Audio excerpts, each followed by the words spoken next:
कर्नाटका के chief minister, deputy chief minister और बहुत सारे इंपॉर्टेंट लीडर्स के द्वारा यहाँ पर दिल्ली के जंतर मंतर के ऊपर प्रोटेस्ट किया गया।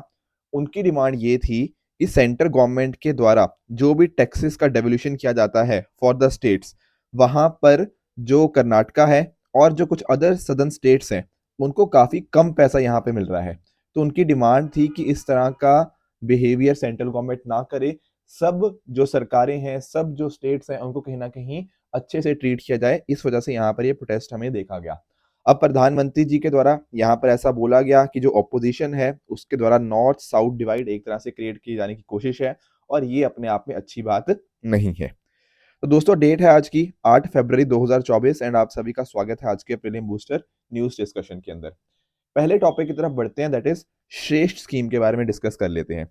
देखो जब मैं बात करता हूँ ना श्रेष्ठ की, दरअसल में इसकी फुल फॉर्म क्या है? इसकी फुल फॉर्म है scheme for residential education for students in high schools in targeted areas. Sir मतलब समझ नहीं आया? अरे बहुत इजी चीज है। जैसे फॉर एग्जांपल यहाँ पर बात करी गई है किनकी? शेड्यूल कास्ट के जो स्टूडेंट्स होते हैं ना उनकी बात करी गई है। अब मान लीजिए कोई शेड्यूल कास्ट का बच्चा है, वो पढ़ता है या तो 8वीं क्लास के अंदर या 10वीं क्लास के अंदर। अब इस क्लास में पढ़ता तो है पर कहीं ना कहीं वो आगे पढ़ना भी चाहता है और अच्छी जगह के ऊपर पढ़ना चाहता है, पर उसके पास ना उसकी या फैमिली के पास पैसे कम है। जैसे मान लो फैमिली की इनकम साल में 2.5 लाख रुपए से कम है। तो यहाँ पर क्या होगा ना, उनको या तो टेस्ट वगैरह लिया जाएगा इन बच्चों का टेस्ट होगा और अगर ये टेस्ट में अच्छा परफॉर्म करते हैं तो उनका जो पूरी फीस होगी उसको माफ कर दिया जाएगा। समझे इस बात को? तो एक्चुअल में क्या है, इनको रेजिडेंशियल एजुकेशन दी जाएगी। वहां पे पढ़ा के पूरा वहां के रहने का खर्चा, वहां खाने पीने का खर्चा, पढ़ाई का खर्चा पूरा सरकार के द्वारा देखा जाएगा। यानी कि अगर ये शेड्यूल कास्ट के जो बच्चे हैं, अगर ये 8वीं और 10वीं वाले जो अपने एग्जाम्स हैं, मतलब जो इनके लिए टेस्ट अलग से होगा, उस क्लास में पढ़ते हुए इनका एग्जाम अच्छे से क्लियर करते हैं, तो 9वीं 11वीं वाले जो जाने वाले बच्चे हैं उनको यहाँ पे बहुत अच्छी अपॉर्चुनिटीज यहाँ पे मिल पाएंगी। ध्यान रखना यहाँ पे बात किसकी हो रही है? शेड्यूल कास्ट स्टूडेंट्स की। कौन सी नोडल मिनिस्ट्री है यहाँ पे? Ministry of social justice and empowerment. इससे क्या होगा, कहीं ना कहीं देखो बच्चे जब आगे बढ़ेंगे अपने लिए अच्छी अपॉर्चुनिटीज देख पाएंगे तो ओवरऑल उनका क्या होगा, सोशो इकोनॉमिक अपलिफ्टमेंट हमें यहाँ पे देखने को मिल जाएगा। बिल्कुल ध्यान में रखना कि जितना भी होगा इंटायर फीस, चाहे उसमें आपकी ट्यूशन फीस हो गया, आपका हॉस्टल फीस हो गया, आपके मेस के चार्जेस होंगे, ये सारे के सारे आपकी सरकार के द्वारा देखे जाएंगे। बच्चों को कोई बात बिल्कुल भी देखने की जरूरत नहीं है, उनको बस अपनी पढ़ाई के ऊपर यहाँ पे फोकस करना है। किसको लिए एप्लीकेबल है? ऐसी शेड्यूल कास्ट फैमिली जहां पर फैमिली इनकम कितनी है? 2.5 लाख रुपए पर सालाना से कम है। साथ में ही ना यहाँ पे एक ब्रिज कोर्स की भी बात करी गई है।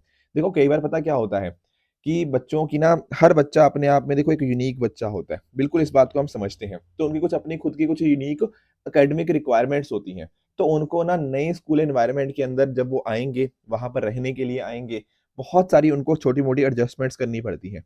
तो कई बार उन एडजस्टमेंट्स के लिए उनमें उनको दिक्कतें आती हैं। तो उसके लिए एक ब्रिज कोर्स यहाँ पे बनाया गया है। Getting the point? तो ये बात भी आपको पता होनी चाहिए कि ब्रिज कोर्स का आखिर अर्थ क्या है। इसके हिसाब से वो आसानी से अडेप्ट कर पाएगा अपने स्कूल एनवायरनमेंट के साथ। इसको 2 मोड्स के अंदर इंप्लीमेंट किया जाता है इस स्कीम को। एक तो आपके श्रेष्ठ स्कूल हो गए, यहाँ पर 3,000 बच्चे जो शेड्यूल कास्ट स्टूडेंट्स होंगे पूरे इंडिया से, अलग अलग स्टेट यूटीज के होंगे, उनको हर साल चूज किया जाता है through this particular exam, national entrance test for श्रेष्ठ। नेट्स करके एक एग्जाम आता है, ठीक है। एंड उस हिसाब से इनको फिर अलग अलग आपके प्राइवेट रेजिडेंशियल स्कूल्स के अंदर, जो कि सीबीएसई या स्टेट बोर्ड्स का एफिलेटेड होते हैं, उनके अंदर बच्चों को एनरोल करवा दिया जाता है। दूसरा तरीका क्या होता है? दूसरा तरीका होता है आपका एनजीओ, जो नॉन गवर्नमेंटल ऑर्गेनाइजेशन हो गया या फिर वॉलेंट्री ऑर्गेनाइजेशन हो गया, इनके द्वारा जो भी स्कूल या हॉस्टल ऑपरेट किए जाते हैं वहां पर देखा जाता है। यहाँ पर क्या होगा, इसके माध्यम से सरकार के द्वारा कुछ फाइनेंशियल सपोर्ट दी जाएगी इनको, ताकि अपने स्कूल्स को, हॉस्टल्स को वो अकॉर्डिंगली मैनेज कर पाए। तो ये चीजें पता होनी चाहिए आपकी श्रेष्ठ स्कीम के बारे में। बेसिकली शेड्यूल कास्ट के बच्चों को अच्छी शिक्षा मिल पाए, रेजिडेंशियल एजुकेशन उनको मिल पाए, उसके लिए ये काम किया जाता है। ठीक है फ्रेंड्स, दोस्तों आगे बढ़े। एक छोटी सी इन्फॉर्मेशन है ये मेरा, अगर आप में से कुछ लोग मेरे साथ जुड़ना चाहते हैं तो आप मेरे साथ यहाँ पर इस टेलीग्राम चैनल के माध्यम से जुड़ सकते हैं। आपके कभी कुछ डाउट्स हो या फिर कुछ और इंपॉर्टेंट डिस्कशंस हो, वो यहाँ पे अपने टेलीग्राम चैनल पे आपसे बात करता रहता हूँ। एट द सेम टाइम, जैसे फॉर एग्जांपल कुछ आपके करंट अफेयर्स के कुछ एमसीक्यूज डिस्कशन हो गया, या फिर एट द सेम टाइम आपके सीसेट के कुछ डिस्कशंस हो गया, वो डेफिनेटली इस चैनल पे आपको मिल जाएंगे। तो आप इस टेलीग्राम चैनल को, ऋषभ शर्मा सर पीडब्ल्यू को आप ज्वाइन डेफिनेटली कर सकते हैं। टॉपिक है डीलिमिटेशन ऑफ कॉन्स्टिट्यूएंसीज। देखिए ऐसा बताया जा रहा है कि 2026 के बाद जो भी पहला सेंसस होगा तब कॉन्स्टिट्यूएंसीज की डीलिमिटेशन करी जाएगी लोकसभा और स्टेट लेजिस्लेचर के लिए। देखिए आप जानते होंगे कि आज के समय हमारी जो लोकसभा की जैसे सीट्स हैं, अब देखो इनको समय समय के ऊपर चेंजेस करने की रिक्वायरमेंट पड़ती है। रीजन बीइंग कि देखो बहुत सारे लोग इधर से उधर माइग्रेट कर जाते हैं या फिर किसी जगह पर पॉपुलेशन बहुत ज्यादा हो जाती है, तो हमारा जो प्रिंसिपल है कि one person one vote one value का, ठीक है ना, कि एक पर्सन के वोट की उतनी ही वैल्यू हो, समझे। तो इस वजह से क्या किया जाता है, इस वजह से आपकी जो टेरिटोरियल कॉन्स्टिट्यूएंसीज होती हैं उनकी बाउंड्रीज को फिक्स करना ही क्या कहलाता है, डीलिमिटेशन, परिसीमन इसको यहाँ पे बोला जाता है।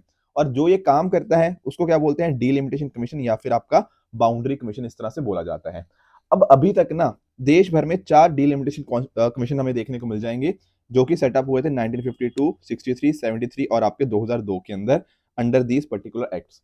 अब आपको ध्यान में ये बात रखनी है कि एक्चुअल में आर्टिकल 82 के अंदर लिखा हुआ है कि हर सेंसस के बाद ये चीज होगा, पर ये डीलिमिटेशन कमीशन कोई कॉन्स्टिट्यूशनल बॉडी नहीं है, ठीक है ना। ये आपका आर्टिकल 82 के अंदर तो ये लिखा गया है कि पार्लियामेंट के बाद सरकार क्या करेगी, डीलिमिटेशन एक्ट को लेकर आएगी और उसके माध्यम से डीलिमिटेशन कमीशन होगा। तो ये चीजें फर्क आपको यहाँ पे पता होनी चाहिए। जैसे for example 87th amendment act of 2003 के माध्यम से यहाँ पर कॉन्स्टिट्यूएंसीज को इस तरह से डिलिमिट किया गया था। डीलिमिटेशन कमीशन जो बॉडी है ना, अपने आप में बहुत ही पावरफुल बॉडी है। सर ऐसा क्यों? देखो यहाँ पर आपको एक तो रिटायर्ड सुप्रीम कोर्ट जज देखने को मिल जाएंगे जो कि इसके चेयरपर्सन होते हैं। उसके अलावा चीफ इलेक्शन कमिश्नर और आपके रिस्पेक्टिव जो स्टेट इलेक्शन कमिश्नर्स होते हैं वो यहाँ पे देखने को मिल जाएंगे। अब इन्होंने जो बोल दिया वो बोल दिया, बात खत्म। इसका जो भी इन्होंने ऑर्डर्स दे दिए उनकी फोर्स ऑफ लॉ होती है, एंड साथ ही साथ इन्होंने जो कहा है they can not be called in question before any court. बहुत बहुत इंपॉर्टेंट लाइन है, UPSC has already asked this line, तो इसको आप ध्यान में रखिएगा कि इन्हें जो भी ऑर्डर्स दे दिया उसको क्वेश्चन नहीं किया जा सकता बिफोर एनी कोर्ट। इनके ऑर्डर्स लोकसभा के सामने रखे जाते हैं पर कोई भी उनमें मॉडिफिकेशन यहाँ पे नहीं करी जा सकती। ये चीजें आपको पता होनी चाहिए। कौन इनको अपॉइंट करता है? अपॉइंट किया जाता है by president of India, and ये काफी इलेक्शन कमीशन ऑफ इंडिया के साथ मिलकर यहाँ पर काम करते हैं, ठीक है। और जैसा मैंने आपको बताया था आर्टिकल 82 के अंतर्गत यहाँ पे हमें देखने को मिल जाएगा कि पार्लियामेंट हर सेंसस के बाद ये चीज करे, पर हमने एक्चुअली अभी के लिए उनके ऊपर एक लिमिट लगा रखी है, ठीक है ना। And on the other hand article 170 की बात करें तो वहां पर division of territorial constituencies of states after every census, तो आर्टिकल 170 में ये चीजें देखने को मिल जाएंगी। आई होप आपको डीलिमिटेशन कमीशन पता लग गया होगा। आगे चलते हैं। PMSTIAC discusses regulations of medical products. ये क्या है STIAC? देखो इसका मतलब है prime minister science technology and innovation advisory council. इसकी 24वीं मीटिंग हुई। इसके अंदर डिस्कस किए गए इश्यूज कि कैसे आप कहीं ना कहीं मेडिकल और हेल्थ इंडस्ट्रीज को रेगुलेट कर सकते हैं और बढ़िया ढंग से। दरअसल में ना ये जो PMSTIAC है इसका गठन हुआ था 2018 के अंदर। यहाँ पर क्या होता है, देखो नई नई चीजें साइंस और टेक्नोलॉजी के माध्यम से हमें देखने को मिलती हैं, पर साथ ही साथ उनमें कुछ बहुत सारे चैलेंजेस भी देखने को मिल जाते हैं। अब उन चैलेंजेस को ये स्टडी करते हैं क्या सरकार और कर सकती है, उसके हिसाब से ये प्राइम मिनिस्टर जी को एडवाइस करते हैं, समझे इस बात को। तो इस पर्टिकुलर काउंसिल को प्रिसाइड कौन करता है, वो प्रिसाइड किया जाता है by principal adviser to government of India. अब इनके काम देखो वही है, कहीं ना कहीं एनर्जी जो भी साइंस एंड टेक्नोलॉजी के अंदर चीजें हो रही हैं उसके लिए फ्यूचरली हम कितना रेडी हैं, क्या क्या चीजें कोऑर्डिनेशन कहाँ पे करना पड़ेगा, कहाँ पे इनोवेशन लाना है, ये सारी बातें यहाँ पे देखने को मिल जाती हैं। बहुत सारे इन्होंने यहाँ पे काम किया, जैसे फॉर एग्जांपल आप वन हेल्थ के बारे में जानते होंगे। वन हेल्थ के माध्यम से ना ह्यूमन, एनिमल और आपके एनवायरमेंट, इन सभी की हेल्थ का ध्यान रखा जाता है। जैसे फॉर एग्जांपल अगर कोरोना की बात करें, कोविड-19 पैंडेमिक की, तो कहीं ना कहीं एनिमल से वो ह्यूमन में स्प्रेड होता हुआ देखने को मिला, एंड एनवायरमेंट के डिग्रेडेशन से इम्पैक्ट एनिमल के ऊपर भी आता है। तो सारी चीजें आपस में इंटरलिंक्ड है, तो हम इस तरह के पैंडेमिक्स को कैसे प्रिवेंट कर सकते हैं वो भी इनके अंदर आ जाएगा। क्वांटम कंप्यूटिंग के भी जो अलग अलग मिशन है, नेशनल क्वांटम मिशन, वो यहाँ देखने को मिल जाएंगे। आर्टिफिशियल इंटेलिजेंस को कैसे हम सेफली यूज कर सकते हैं।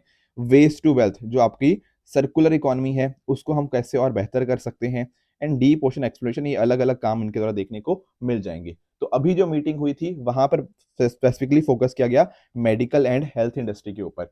यहाँ पर डिस्कस किया गया कि जैसे मान लो ड्रग्स का अप्रूवल प्रोसेस होता है, उसके अंदर हम क्या बेहतरी कर सकते हैं, ठीक है। ये सिर्फ डिस्कशन हुआ गया, इसके बारे में ज्यादा डिटेल हमें नहीं देखनी। वैक्सीन को हम कैसे बेटर रेगुलेट कर सकते हैं, उनके प्रोसेस को सिंप्लीफाई कर सकते हैं, एंड कहीं ना कहीं मेडिकल डिवाइस इकोसिस्टम को हम कैसे और बेहतर कर सकते हैं, ये सारी चीजें इस पर डिस्कस हुई, समझे इस बात को। तो एक्चुअल में ना जो मेडिकल प्रोडक्ट्स होते हैं उनको रेगुलेट किया जाता है under a particular rule, that is MDR rule, medical devices rule, जिनको हमने 2020 में अमेंड भी किया था। अब ये रूल इंप्लीमेंट कौन करता है? These are implemented by CDSCO, central drug standard control organisation.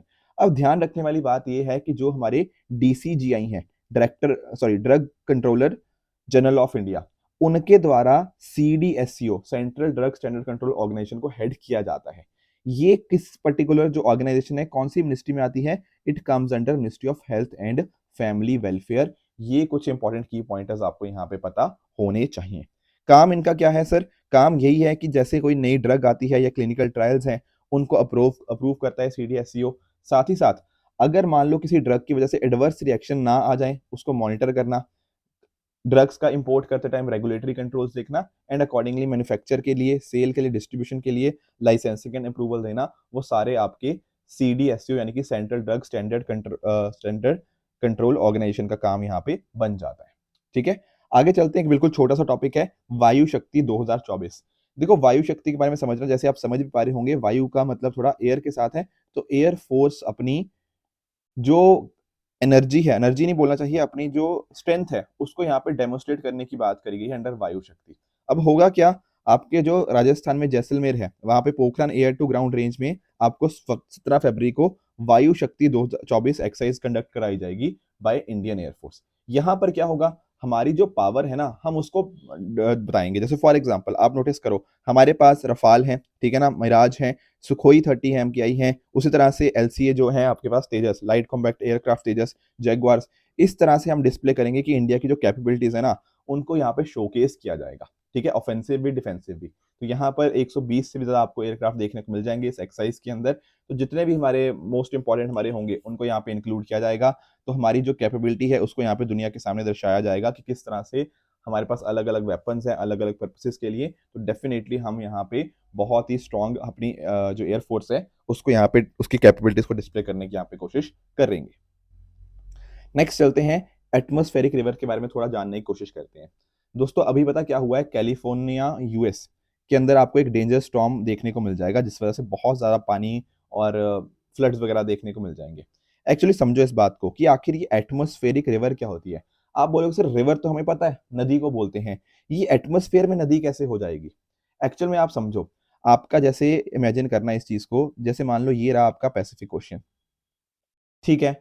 अगर मान लो पैसिफिक ओशन से बहुत सारा पानी इवेपोरेट करता है, पानी ऊपर जाएगा, इवेपोरेट करेगा, जब मान लो सनलाइट होगी यहाँ पे तब पानी इवेपोरेट करेगा, बिल्कुल।